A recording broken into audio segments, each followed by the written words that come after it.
Hi friends, நம்ம video போட்டு ரொம்ப நாள் ஆச்சு. இன்றைக்கி நம்ம பேச போகிற டாபிக் எல்லாருக்கும் நீங்கள் தெரிஞ்சுக்க வேண்டிய டாபிக். நம்ம இன்னைக்கு என்ன பார்க்க போகிறோம்னா, ஹோட்டலில் வந்துட்டு சப்ளை பண்ணுறாங்க இல்லையா, அவங்க என்ன சீட்டிங் பண்ணுறாங்கன்னு நான் உங்களுக்கு சொல்ல போகிறேன். இது நான் நேரில் பார்த்த ஒரு சம்பவம், அதை உங்களுக்கு நான் ஷேர் பண்ணுறேன். நான் இப்போ உங்களுக்கு ஒரு வீடியோ காட்டுறேன், நீங்கள் அதை பார்த்துட்டு பேசலாம்.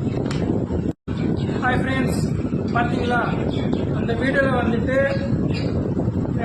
2 பாட்டில் வைக்கிறான் சப்ளையர். இப்போ ஒரு பாட்டில் மூடி ஓப்பன் பண்ண மாதிரி வைக்கிறான், இன்னொரு பாட்டில் அப்படியே பண்ணி வைக்கிறான்.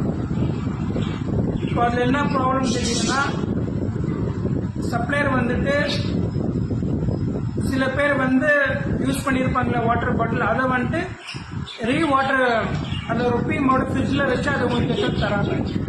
அதனால நீங்கள் எந்த ஹோட்டலுக்கு எங்கே போனாலும் பாட்டில் நீங்களாக வாங்கி ஓப்பன் பண்ணுற மாதிரி வச்சுக்கோங்க. அவங்களா ஓப்பன் பண்ணி கொடுத்தா அதை எந்த ஒரு காரணத்துக்கு கொண்டு வாங்காதீங்க. இந்த மாதிரி நிறைய இடத்துல நடக்குது. நான் உங்களுக்கு தெரியப்படுத்துகிறேன். நீங்கள் அதை நெக்ஸ்ட் டைம் நல்லா ஞாபகம் வச்சு யோசிச்சு நம்ம நெக்ஸ்ட் அடுத்த வீடியோ பார்ப்போம். பாய்.